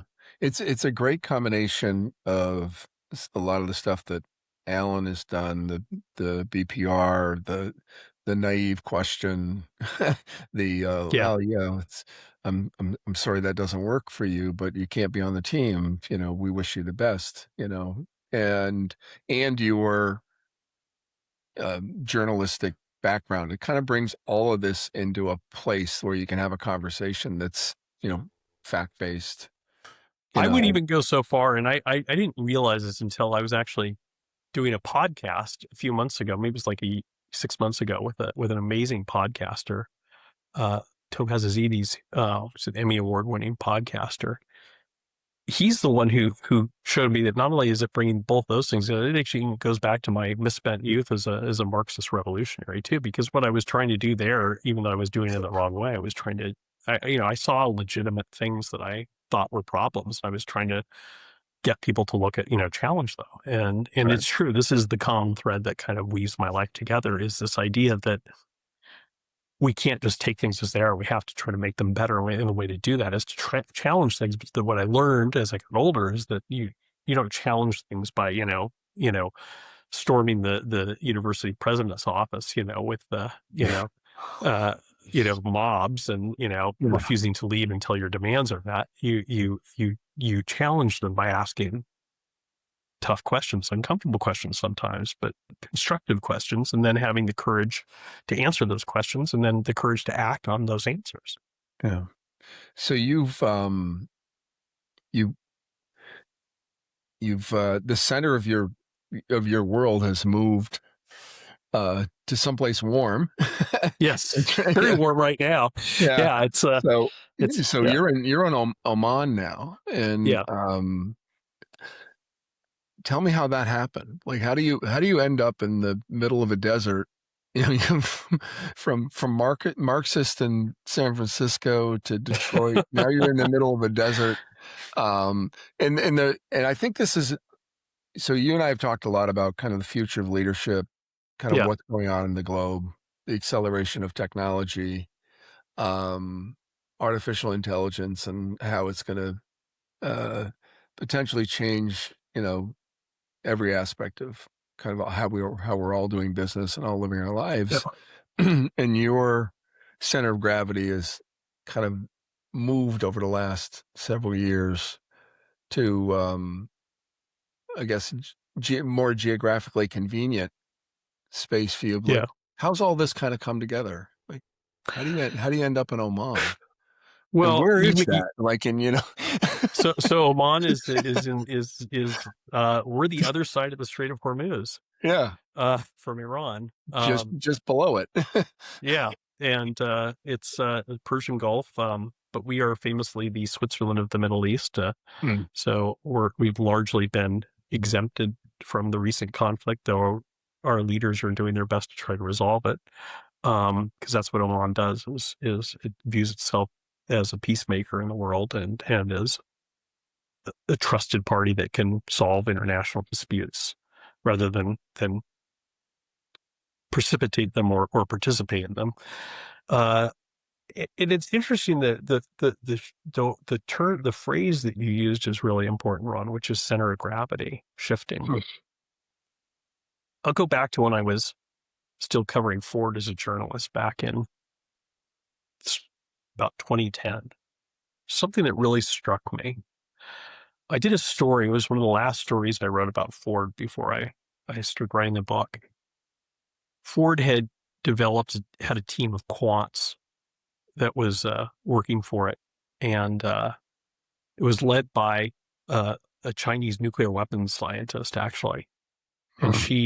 she had defected with a couple of her uh, team members and come to the U.S. And this was when quants were really becoming a big thing on Wall Street, and so Ford had hired her and a bunch of other like astrophysicists and nuclear physicists and stuff, not to make nuclear weapons, but to do complex mathematical models.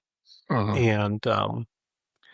And she showed me a bunch of simulations that were the distillation, actually, of thousands of simulations that Ford had run on the system that they developed, looking at the global economy.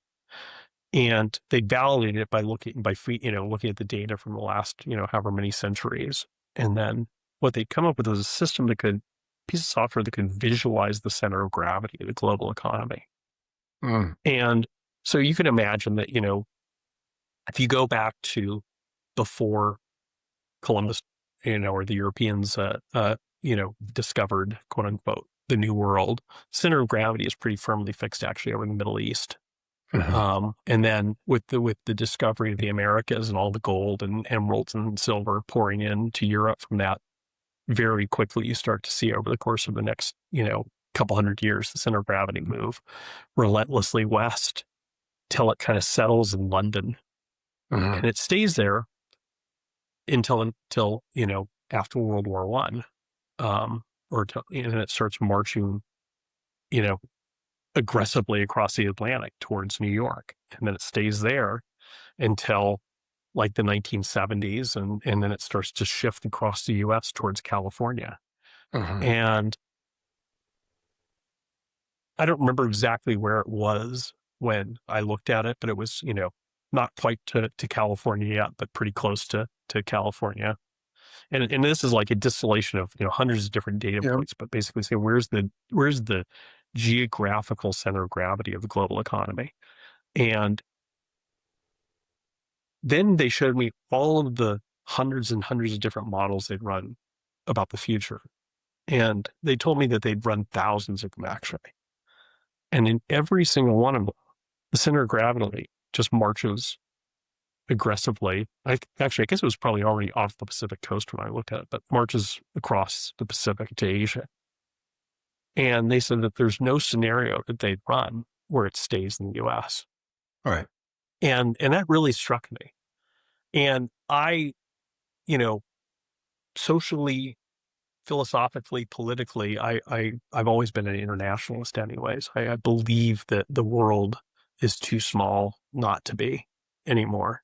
And that being overly concerned about, national politics and stuff is kind of parochial these days. So I've always had a global mindset and been an internationalist, and seeing that underscored my thinking that I wanted to skate, to use a Gordie Howeism, to skate to where the puck is going, not to where it's been. Yeah.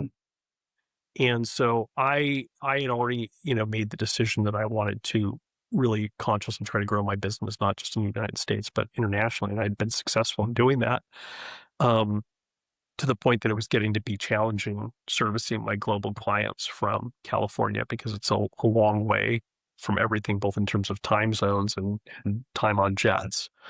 And,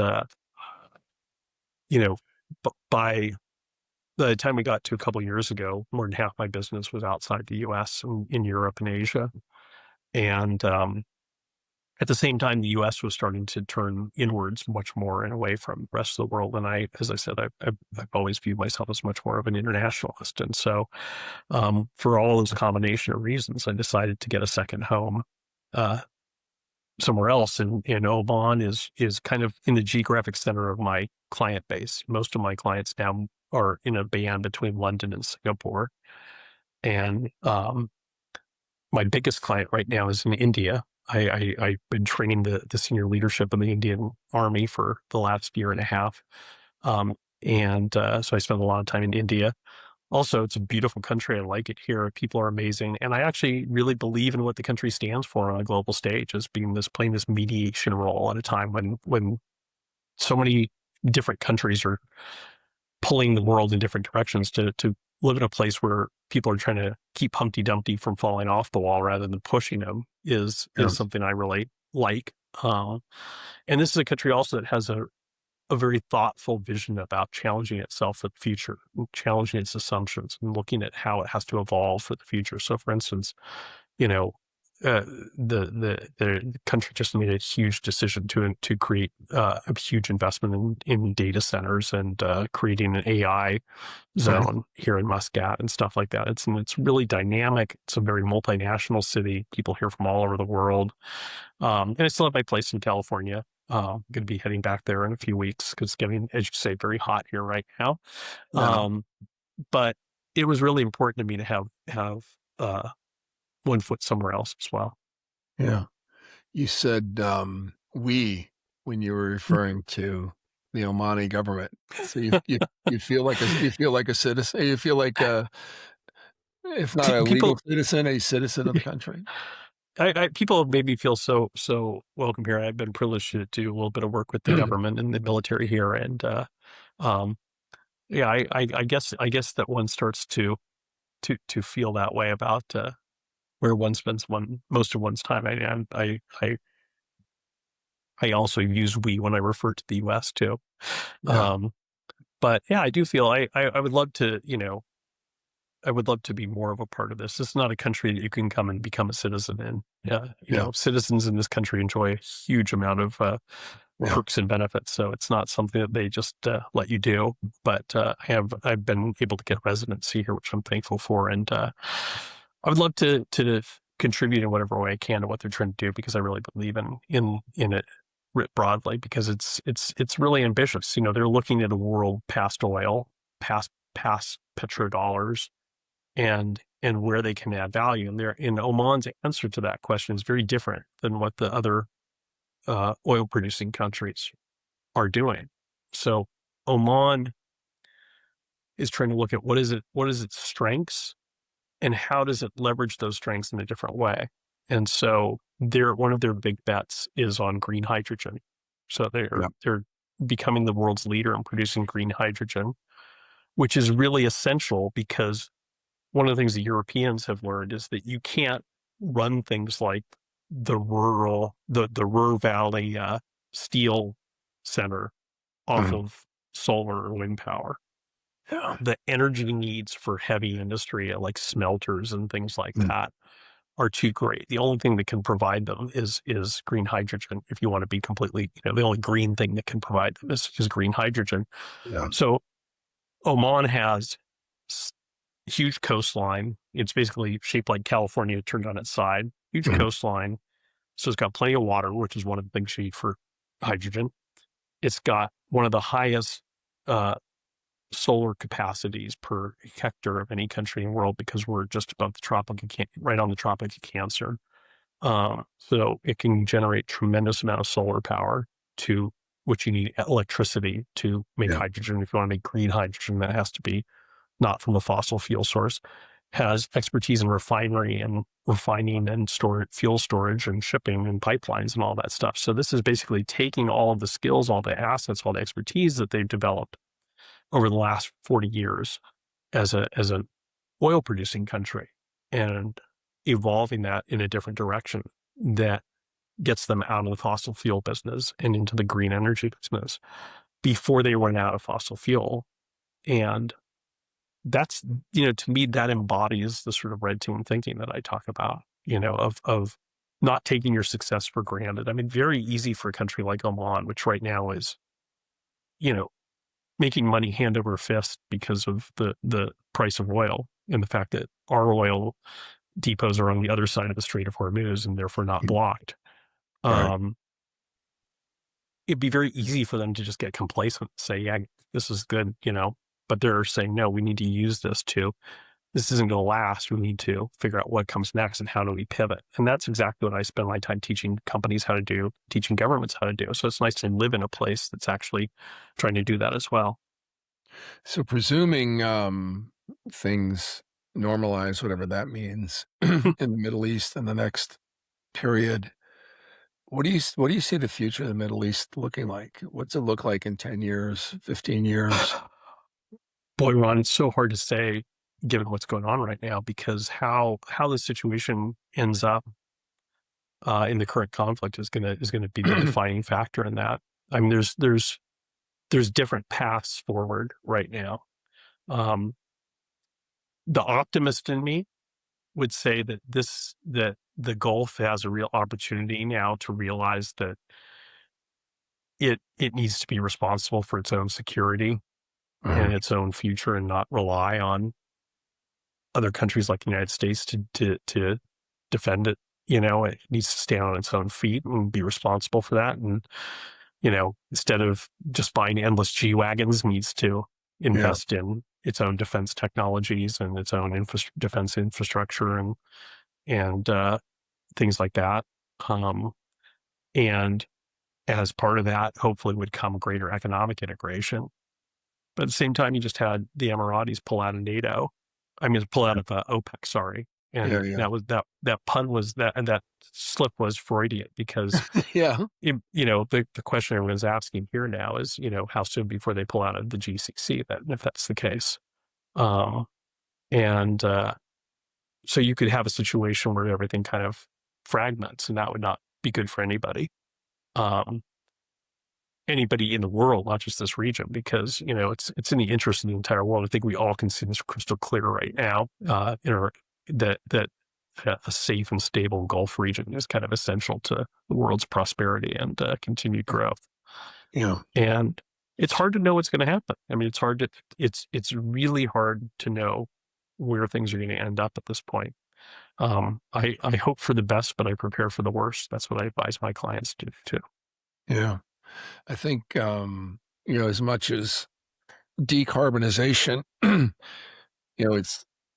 it's interesting now because of the Trump administration. There's this massive pause on the idea of decarbonization. Yeah. But it's impossible to envision a future if you go far enough out where the planet isn't decarbonized, right? Right. So, and I mentioned this for, as you know, Rita's seminal class at Columbia is Leading Strategic Growth and Change. Yeah. And which at some point I'm sure you haven't spoken in that class yet. I don't No, think. I haven't. You're right. You're one of the luminaries that probably should be. Yeah. I don't know So how the next, luminous I am, but I'd love to. yeah, I'll make, and I know you two are connected, but I'll remind her, because I've been lucky enough to teach in that class for the last 5 or 6 years, and we get quite a number of people from the Middle East enrolled in this class. And I was,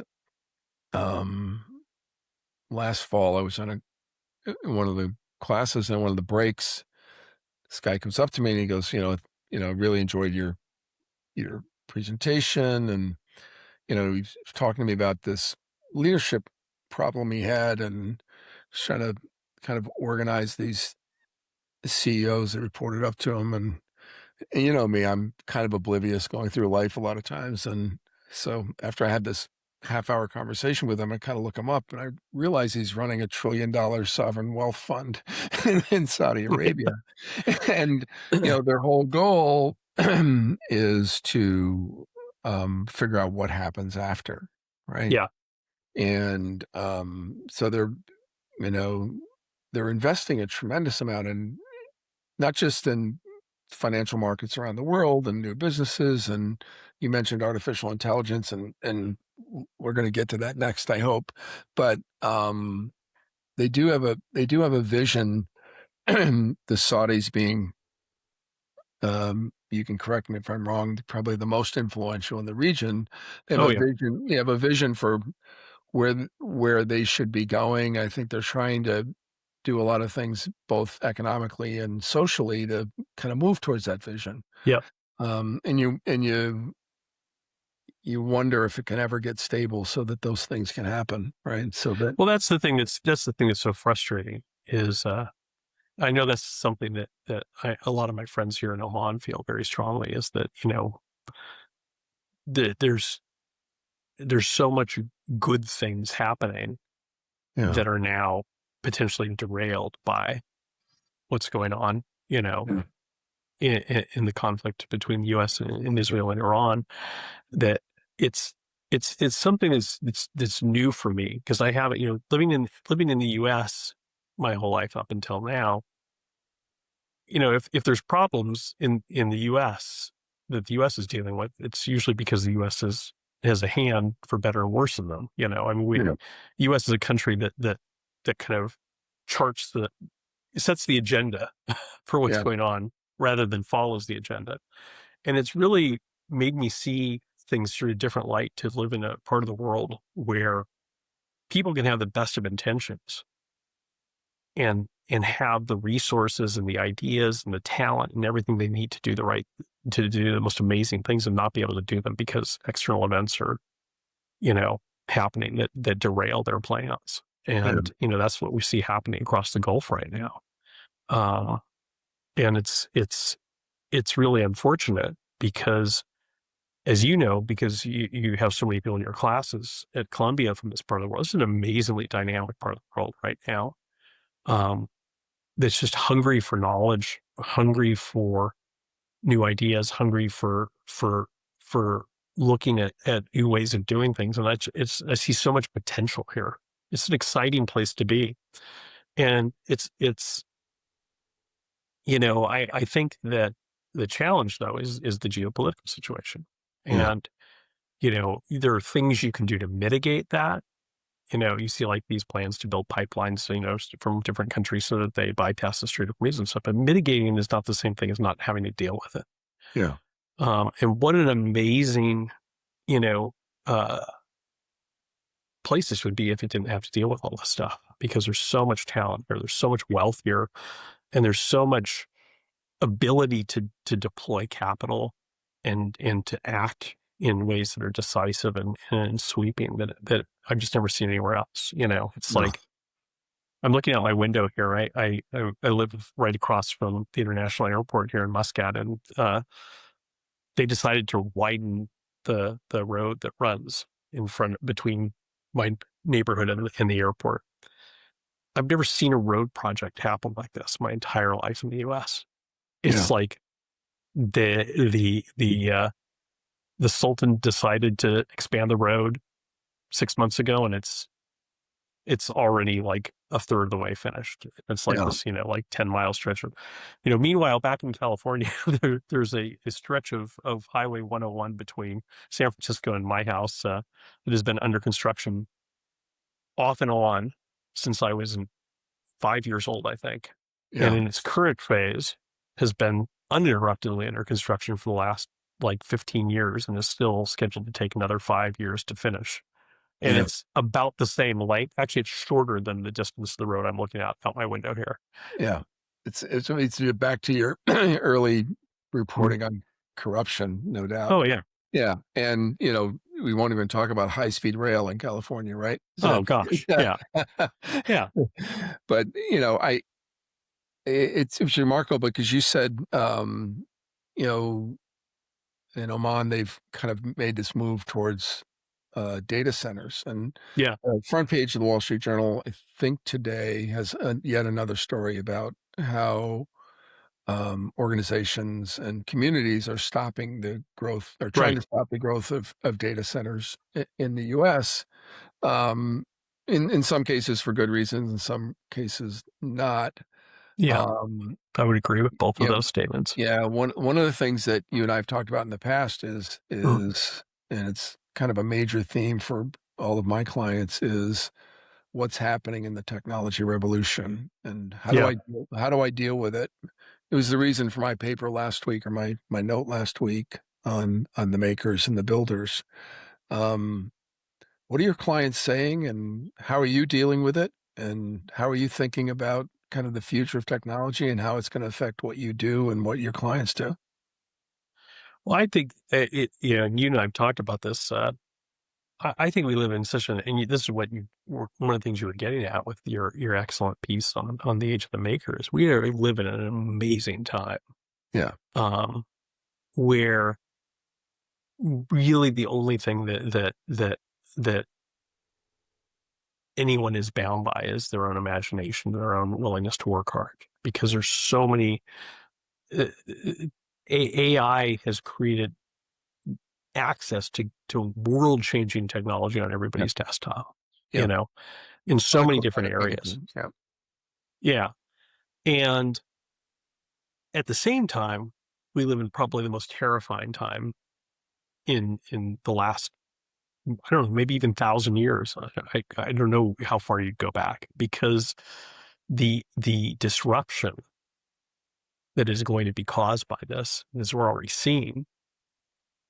And we were barely seeing the tip of the iceberg. We're not even seeing the tip of the iceberg. We're seeing the wisp of snow being blown off the tip of the iceberg of how this is going to transform societies and economies and stuff is so enormous that it's terrifying too, because, you look at, I mean, look at statements made by,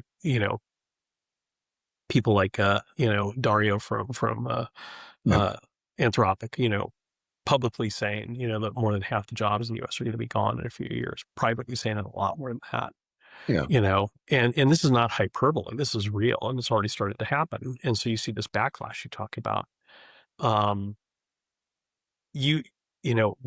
What can't you, let's start with what you can't do. Mm-hmm. You can't put genies back in bottles. You can't, even if you wanted to, which I wouldn't want to, but even if you wanted to, you can't stand to use a completely different metaphor. You can't stand in the schoolhouse door and hold back change. Yeah. You're just going to be swept away by it. You have to embrace it, and you have to figure out how to use it as a force for good rather than a force for bad. I think that a lot of people who don't know what to do with this and don't know, and because there isn't a clear vision being articulated them at a societal level on what's going to happen with this, are very scared, and fear leads people to act out in bad ways and stuff. And so you see people opposing data centers just because, the same way that people smashed, looms in England in the late 1700s and early 1800s. I mean, this is the beginning of a modern Luddite movement, I really believe. And I think, unfortunately, it's going to get more and more violent too. I mean, as this expands, because people are feeling scared, and when people are scared, they lashed out. There's also a danger. So what you can't do is wish it away. It's going to happen. It's already happening around us. Yep. Second, you can't just let go with the flow. Right. If we're not careful, if we don't develop this technology in a thoughtful way, it will lead to a dizzying array of unintended consequences. And by the way, included in that, in my calculus, is not AI destroying humanity. Because honestly, I am far, far, far more concerned about human decision makers destroying humanity than I am about a computer destroying humanity. That doesn't worry me. But what does worry me is not thinking about the ways that bad actors could use this technology to develop bioweapons, for instance, and things like that. So you have to be thoughtful about it. But then, to me, the biggest thing, and you ask what I tell my clients, is to use it intelligently is the real opportunity. And so what I mean by that is the biggest thing, the most important thing that I tell my clients is that artificial intelligence cannot become a replacement for human decision making. What artificial intelligence is and should be is a force multiplier for human intellect and human decision making. It's like so full disclosure, I also have an AI company startup that I started with a friend who's former AI product lead for Google and GitHub. Yeah, I think we're connected. I'm going to be speaking with him soon. I'm very curious. Excellent. Yeah, I'd love to hear your thoughts. And we have our very first prototype ready to look at. And I'd love to see it. What I describe our product is I tell people when they say, "What are you building?" I say it's an Iron Man suit for your brain.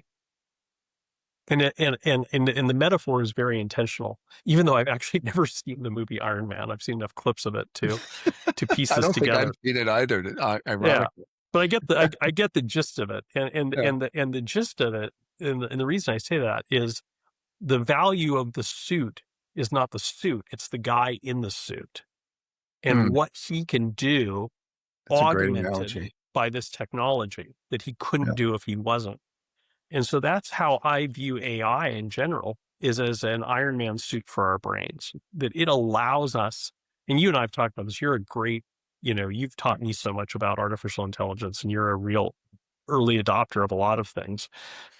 You and I are doing more every day Mhm. than we could possibly have done 5 years ago, right? Yeah, I mean, absolutely. we're getting more accomplished. We're learning more. We're understanding more. We're getting deeper analysis that if we had unlimited money at our disposal, we couldn't have done this much 10 Right. years ago. No, that's absolutely true. And so that's the opportunity. That's the opportunity there is figuring out how to do this. So one of the things I talk a lot with my clients about is how do you leverage this opportunity in a way that creates solutions rather than problems for you? And there's a lot there. I'll give you one example. I was talking with, a major global marketing agency. And, one of their executives was telling me, look, we can, we don't need most of our entry level to mid level staff anymore. I mean, AI can do their jobs better than they could, faster, and it cost us next to nothing. The problem is that that's great, but you need a certain amount of senior staff to guide the AI and utilize the AI effectively, right? Yeah. Absolutely. I said, so what happens when those people retire? If you don't have a talent pipeline still, if you've eliminated half of your workforce, basically everyone under 45, Yeah. where are you going to be in 10 years? Yeah. Who's going to be managing the This is AI the then? coder problem, right? The junior coders aren't needed, but the senior coders are needed, and where do they come? Exactly. Yeah.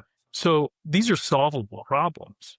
You can have, in this case I was talking about, what about taking a page out of history and going back to kind of like a journeyman type program, where people basically apprentice, in roles with the anticipation that they learning their trade and Mhm. ultimately become masters in that.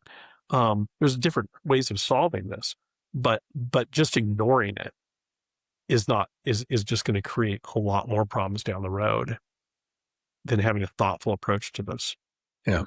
And so I think that's people always ask me, and they said, will you teach people how to think and make decisions? Don't you feel like AI is going to put you out of business? I said, no. I Yeah. said, for some people, for some unthinking people, Yeah. absolutely. But those are the people that hire us anyways, because they're not thinking anyways. I think that there's more demand for what we do than ever because real leaders, good leaders, know that they have to be more thoughtful than ever in how they make decisions, how they challenge themselves, and how they plan for the future.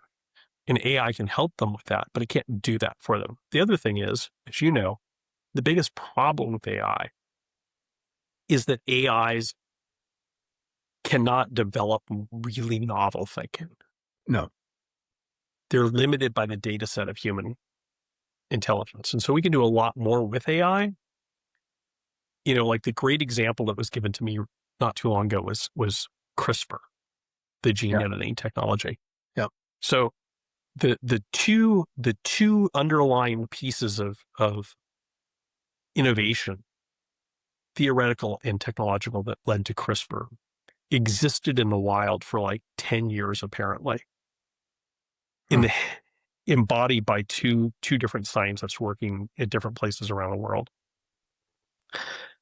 And they met at a conference in like Switzerland or something and shared their work with each other, and that led to CRISPR. What Yeah. AI can do is make those matches happen in days Yeah. rather than years, because Yeah. it can know what everybody's working on in the world. Just use that example. But what AI can't do is come up with that original innovative thinking that those That's right. people had. And so if you don't create the mechanisms for people to continue to challenge the boundaries of their fields and develop new ideas and new insights in the space between their ears, then we're going to reach a point where we're not advancing in the way Yeah. that we were. Yeah. And some of the scariest early information on AI utilization is that the people that are using it as a thought leadership tool instead of a thought partner, instead of Yeah. are showing cognitive decline, right? Yeah. Yeah, Right. which And is it's fascinating. It's like your brain is like any other muscle. If you don't use it, it's going to get. It's not a muscle, but the analogy holds. right. If you don't And, use it, it's going to decay. and And I'm sure you're like me. I find I don't worry about that for myself because my brain hurts after I spend an hour with Claude yeah, because I'm using it in that thought partnership way, that's and right. it's like challenging me in about things I haven't thought of before, and it's showing me a lot of different data and Yeah, analysis that normally would take me months to get my hands on. And so, like, I literally will end Claude sessions by saying, "Okay, let's stop here for today. I need to process this, it's just funny. I and do we'll the pick same this thing. conversation up tomorrow." I do And exactly the same that's thing. why I don't worry about that dumbing down thing is because I can literally feel the muscle of my brain being strained by Yeah, this. yeah. And, but if you're using it for search, you're using it to, just give Yeah. me the answer to this. That's not happening. And I think that I'm I've gone back and forth because I read Ballstrom's book, um, and when I say read, I on Audible. I think I had to listen to it 3 times before I kind of even got it because, but so I was an AI doomer for quite a while, but becoming much more of an optimist as I use the tool, and I see how it's amplified my productivity and made me. I was having literally a conversation with Claude yesterday because I put it in the little conversation mode once in a while when I'm driving, and it was about Roman emperors and Marcus Aurelius and kind of like, and One it of my was favorite people. yeah, well, fascinating conversation. Like I had a conversation with Yeah, it. I learned a tremendous amount about the fall of the Roman Empire and philosophy and you've studied philosophy when you weren't trying to burn a building down, and exactly. and I found it at the end of the conversation. I was actually driving. I was driving to a charity event I was going to, and this thing just popped in my head, and I said, "I'm going to talk to Claude about it." It was a fascinating conversation. I learned a tremendous amount that I didn't know, and it gave me Yeah. a couple of ideas for my next pieces on the company of the future. Yeah, I do Company. that all the time. It's Yeah, so much fun. yeah. It's really amazing. Um, So, um, yeah. this has been a fascinating conversation. I always learn a ton when I'm talking to you. I really appreciate the Likewise, Ron. time that you've invested and the advice you've given me over the few years we've known each other. It's Same really, here. really fantastic. Thank you so much. How do if I didn't want to fly to Oman and try to find Yeah. you, how do I find? What's the best place to get Bryce Hoffman? And Really easy. Go to brycehoffman.com, BRYCEHOFFMAN.com, or you can check out my company, Red Team Thinking, all one word.com. Either one. yeah. And you have a Substack, I believe, as well. I don't have a Substack. I do write a column on strategy and decision making for Forbes. For Forbes. Okay. Yeah. Yeah. Yeah. I thought I had seen you on Substack, but maybe I didn't. Yeah. So, this has been fantastic. Any final thoughts on the future of the world? We've covered a lot of a lot of ground today. Keep asking the tough questions. Yeah. Perfect. Thank you, sir. All right. Thank you. It's always a pleasure, Ron. Yeah. Thanks.